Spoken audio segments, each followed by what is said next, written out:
Boa noite, bom dia, boa tarde, ou mesmo boa noite para quem vai nos assistir depois.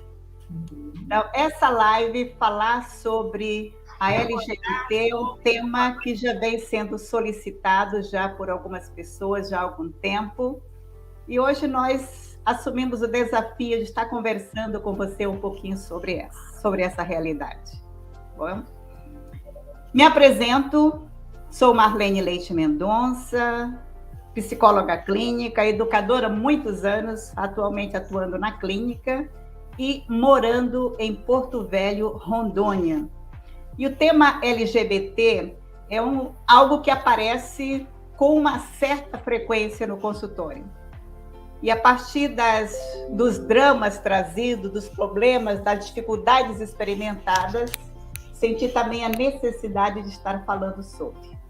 Mas vou pedir que os demais se apresentem, por favor. Cami, pode começar por você? Posso sim. Meu nome é Camila Pierre, sou psicóloga, formada desde 2009, sou lésbica, moro em Limeira, São Paulo, sou casada e desde a formação aí venho trabalhando com um público que é o LGBTQIA+, né? E também que faço parte dessa comunidade. Então, minhas formações desde então são voltadas bastante para essa área, né? De diversidade, inclusão social, direitos humanos, sexologia, entre outras formações aí. Você tem muito a nos ensinar, Cami. Que alegria ter você aqui conosco. Obrigada pelo convite. Eduardo. Boa noite Marlene, boa noite Luiz, Camila. Boa noite. Primeiro agradecer o convite, Marlene. Bom, sou professor, trabalhei bastante tempo no fundamental, no básico, né? Atualmente trabalho mais no ensino superior e a minha experiência nessa área é de ter uma filha que na outra live eu disse que era lésbica e tomei um esparrelo porque ela não é lésbica, ela é bissexual, então deixa eu corrigir. Eu tenho um problema sério com as palavras, pessoal. Eu me atropelo com elas. Então, a minha filha... mas hoje ela é casada com um homem, já me deu um netinho maravilhoso, e eu tenho um filho mais velho, que é um homem trans, que se identifica hoje como um homem trans. Ele começa esse processo há 5 anos e hoje ele é totalmente um homem trans. Enfim, tá certo. por isso estamos aqui. De longa data, nós trabalhamos juntos, inclusive, num dos colégios em Campinas, e tenho uma boa recordação. Luiz, te conheci no Rio. Pois é, Marlene, que alegria estar aqui com você, com a Cami e com o Eduardo. Eu sou padre jesuíta há quase 29 anos e no meu ministério sacerdotal fui me deparando com pessoas LGBT, nascidas e criadas na igreja, que viviam e vivem fortes conflitos. E aí eu pensei, alguma coisa tem que ser feita por essas pessoas.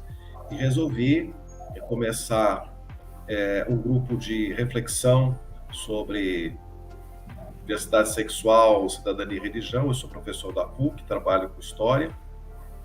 Comecei esse grupo de pesquisa, registrado no CNPq, e também comecei a reunir pessoas gays e lésbicas, e também bissexuais e trans, e para oração, reflexão, partilha. E esse grupo já existe há 16 anos e deu origem a uma rede nacional de grupos católicos LGBT, que hoje são 23. E é um trabalho muito gratificante que eu tenho com essa população, que caminha ao lado da reflexão, e é uma alegria poder estar aqui com vocês para partilhar sobre isso. Ok. Estando nós apresentados, eu vou começar a partir de uma pergunta que eu volta e meia escuto, acredito que vocês também já ouviram, né? Que é, utilizando a última fala que chegou a mim foi: Marlene, você como psicóloga deverá saber me explicar por que tem aparecido tanto gay, tanta lésbica, tanto... O que está acontecendo com a nossa sociedade atual? Então, essa é uma pergunta que aparece muito, né? E eu achei necessidade, achei importante a gente retomar um pouco a história. Minha primeira formação foi história. Então, eu gosto de partir da história para a gente entender um pouco os fatos, né? E é importante dizer que posso afirmar quase com certeza que sempre houve. Não é uma coisa de agora. Há registro de cerca de 10 mil anos, né? Os malenésios acreditavam que o conhecimento do sagrado... Os malenésios estão aonde? No Oriente Pacífico. No Oriente Pacífico. E eles acreditavam que o conhecimento do sagrado ele só poderia ser transmitido por meio do coito entre duas pessoas do mesmo sexo. Nós estamos falando de 10 mil anos atrás. O homem travestido, ele representava ali, então, o espírito dotado de grande alegria. Então, o jeito de ser, o jeito de se portar, era a pessoa possuísse essa sabedoria, essa alegria que estava inata nela. E aí a gente pergunta, qual é a diferença do drag queen hoje em dia? Nenhuma. É a mesma que essa comunidade vive. Quando a gente vai para 1750 a.C., a gente vai perceber que um dos mais antigos conjuntos de lei do mundo, ela foi elaborada pelo imperador Hammurabi, na antiga Mesopotâmia. E o que esse código de leis tinha? Uma das coisas era o privilégio que deveria ser dado às prostitutas e prostitutos que participavam de cultos religiosos. Eles, os homens, eles eram sagrados e tinham relação com os homens nos templos.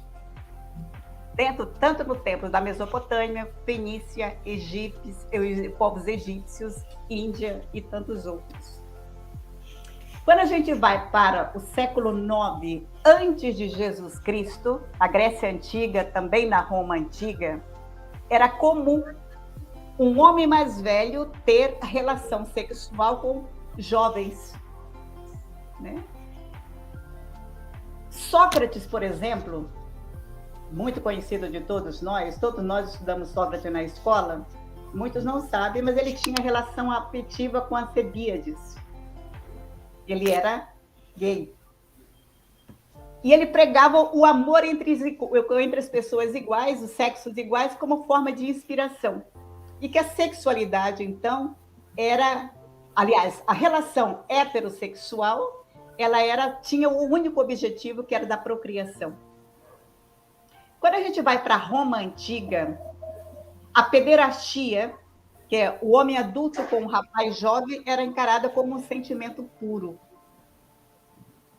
Por outro lado, é interessante isso, porque o adulto com um jovem podia, mas dois adultos, se tivessem, era uma relação vista com desprezo e eles eram impedidos de exercer cargos públicos. E aí a gente vai falar assim, na verdade, o que era pederastia? É o que nós chamamos hoje de pedofilia. Lá na Roma Antiga, era ok, podia. Para nós, hoje, é pedofilia. E não pode. Então, a gente vai percebendo que isso vai modificando, dependendo do tempo, da história e da cultura de cada civilização, que vai sendo aceita ou não. Quando a gente vai para a Idade Média, por exemplo, aparecem primeiros sinais de intolerância. O Código Justiniano, que é datado de 533 depois de Cristo, ele tornou ilícita a relação íntima entre pessoas do mesmo sexo. O que vai de encontro com a cultura judaica, que via na relação sexual apenas com o objetivo da procriação. Quando a gente vai para o século XIII, essa relação entre sexos iguais, ela passa a ser combatida de forma ferrenha, especialmente pelo cristianismo. Até essa época era considerado como que era uma conduta invertida. Então, chamado os invertidos, né? E é interessante porque esse período ele coincide com a aceleração da cultura ocidental, que era extremamente urbana, burguesa e estatista, em que a evolução do comércio, da política e da religião estava muito forte. Então, por trás de cada reação, a gente percebe que, na verdade, há um poder político, há um poder econômico, que vai determinando como é que determinada sociedade age ou não, pode agir, no que pode e o que não pode. E isso não é muito diferente de hoje, né? Na Idade Média e na Idade Moderna, acreditava-se que as uniões homossexuais elas constituíam uma grande ameaça para a ordem social. Percebe? Há períodos que pode, há períodos que não pode, há períodos que é uma aberração, há períodos que é uma ameaça, precisa ser colocado à ordem. Foucault escreve muito bem sobre isso, eu gosto muito do escrito dele, porque ele vai falar muito disso, né? Do como que o poder político vai interferindo nas relações, no pensamento da população. Quando a gente segue na idade contemporânea, sobretudo europeia, os chamados invertidos, eles passaram a ter o nome de homossexuais. Agora, isso não é à toa. Isso foi resultado de um novo discurso médico e que estavam muito preocupados em classificar as patologias. Também não é por acaso, né? E que busca identificar na homossexualidade uma doença que precisa ser tratada, que precisa ser normatizada, que precisa colocar no eixo, como se diz. A questão é, em função do quê? Isso a gente precisa ter sempre em mente. Quando surge no século XIV a sexologia, se de um lado ajuda muito a questão da compreensão da sexualidade, porque passa a ser uma matéria estudada pelas universidades, ela também, infelizmente, serviu para reforçar que a homossexualidade era uma patologia e que precisava ser estudada, que precisava ser curada, e por isso mesmo foi perseguida. Então, vale a gente lembrar que a comunidade LGBT, ao longo da sua história, dependendo da cultura, do tempo da sociedade, era normal. Dependendo do tempo, da cultura, da época, ela foi extremamente perseguida, jurada de morte, genocídios foram acontecendo ao longo da história.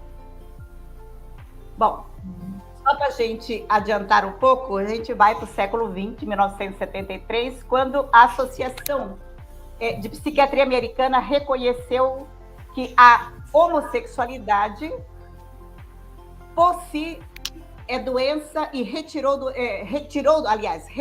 DSM-5, que é o Manual de Diagnóstico de Transtornos Mentais, retirou do DSM-5 a questão da patologia, falou, não é patologia, mas substituiu por uma nova classificação, que foi a de perturbação de orientação sexual.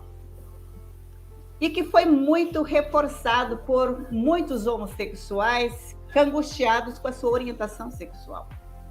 E aí é um ponto que ainda hoje eu recebo bastante no consultório. Pessoas que sabem que são gays, que sabem que são lésbicas ou que são trans, mas por todo um contexto cultural que nós vivemos e familiar, vive numa luta constante consigo mesmo. Choram e sofrem com essa questão. E se acham diferentes, se acham estranhos.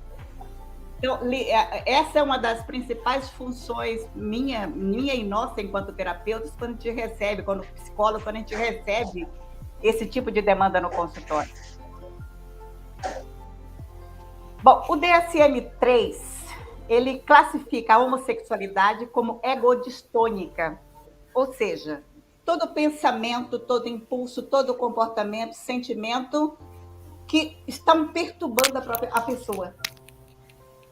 Mas, felizmente, em 1975, a Associação Americana de Psicologia entendeu que não se tratava de doença, nem de distúrbio, muito menos de perversão, mas de identidade sexual. E aí a coisa muda. Quando eu entendo que é uma identidade da pessoa, eu paro de perseguir. Enquanto eu não entendo isso, eu continuo dizendo que o meu preconceito continua falando mais alto. Então, já lanço para vocês que estão nos ouvindo essa pergunta. Como é que eu lido? Como é que eu penso? Como é que eu vejo essa situação no hoje da minha vida? E em 85, o Conselho Federal de Medicina também chegou à conclusão de que não é patologia, é identidade. E se é identidade, se não é patologia, não tem por que tratar. Então, se vocês encontram um psicólogo que diz que trata, que cura a comunidade LGBT, denuncia, porque está errado. Corra. Denuncia, porque está errado. Tá? Eu sei que foi um resumo muito rápido, muito rasteiro, mas é só para a gente ter uma noção de... A coisa não é de agora, não é do século XX, não é do século XXI. A situação da questão do LGBT, ele perpassa a história da humanidade. E uma população que vem sofrendo muitas ameaças, muitas críticas, enfim, muita violência de todos os tipos. Vamos lá, Cami, essa população, você como lésbica, pode nos dizer muito sobre isso. Como é que é? Como é que é? Você contando um pouco dessa história, né? Deu até uma acelerada no coração aqui, né? Fiquei aqui, será que é ansiedade? Aí falei, não é ansiedade, mas é de repassar essa história, né? E ser parte dessa história, que é muito difícil, né? Quem não vivencia, quem nunca sofreu um preconceito, até pessoas LGBTQIA+, vivendo nessa experiência, nessa comunidade, né, que nunca passou por um preconceito, não sabe dessas dores aí, talvez, que a gente esteja falando aqui, né? E sair de um momento de ser doente para ser normal, para ser crucificado, para ser várias passagens aí que tivemos, conforme você trouxe aí também, né? É emocionante, sim. Tô aqui pensando um pouco nisso, assim, desse lugar de lésbica, desse lugar mesmo, assim, dessa experiência, né? E de vivê-la enquanto mulher, enquanto lésbica, e quanto às estatísticas, né, oficiais no Brasil, infelizmente a gente não tem muitos números oficialmente, né? Tem alguns estudos, tem algumas ONGs que fazem algumas pesquisas, né? Dei uma pesquisada aqui, vou dar uma olhada nos números aqui para trazer, né? Hoje, cerca de 20 milhões de brasileiros e brasileiras se identificam como pessoas LGBTQIA+. Isso significa 10% da população, né? E cerca de 92,5% dessa população percebem o aumento da violência contra nós, aí, né? E de 2018 para cá, não ocasionalmente aí após a última eleição, esse aumento foi ainda mais de 51% a mais, né? Então, e 94% dessas pessoas sofreram violência verbal, e dentro desse número aí, 13% sofreram também violência física, né? Então, se for comparar aí com nos Estados Unidos, por exemplo, né, nesse estudo aqui, mostra que as mulheres trans brasileiras correm risco 12 vezes maior de sofrer morte violenta do que nos Estados Unidos, né? Então, a gente estar num lugar totalmente de vulnerabilidade, além de estar nesse lugar de vulnerabilidade, de insegurança, de você não saber se você está segura em determinado lugar,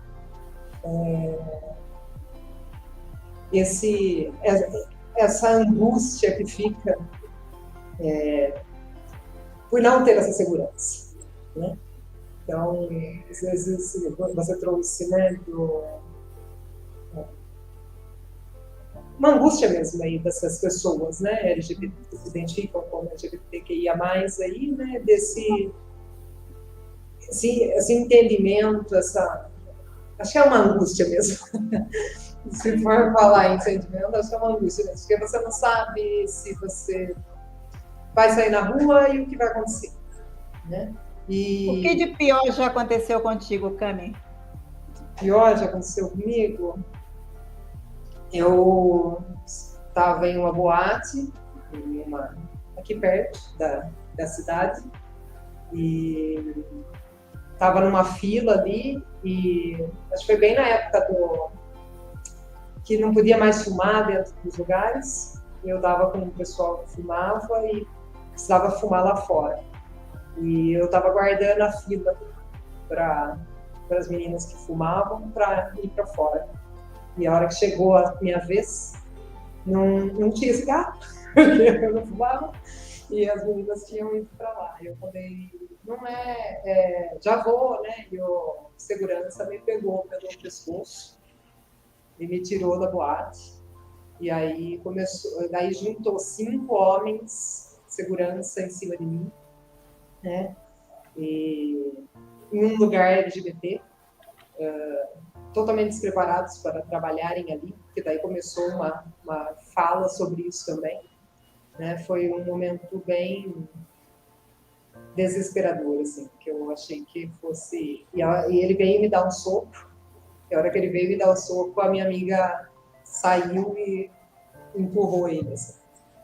E daí tudo isso, né? Daí tentamos contato com a delegacia da mulher, não tinha, era de madrugada, não tinha nada, só na segunda-feira, isso era sexta-feira. Foi essa, eu acho que é mais, assim, de integridade física mesmo, né? Sim. Mas e saber que, infelizmente, isso acontece no dia a dia da nossa sociedade. Sim. As pessoas se acham no direito de bater, de ofender, de matar. Sim. Infelizmente. Uhum. E é isso, né? Viver com essa insegurança diariamente, né? De você ir ao mercado, sei lá, fazer qualquer coisa, né? E fica algo que não é muito identificado, talvez pela própria pessoa, né? Eu demorei para entender isso, né? Que ficava uma coisa assim, não tinha uma paz, não tem uma paz, né? Você sair tranquilamente, em paz, e daí eu comecei a entender, falei, é medo isso, né? Tipo, o que vai acontecer? Será que eu tô segura? Será que eu não tô segura? Será que eu posso dar a mão? Será que eu não posso dar a mão? Será que eu posso ser eu aqui? Será que eu não posso ser eu? Então, é isso. Passo a vez aí. Tá certo, Cami, obrigada.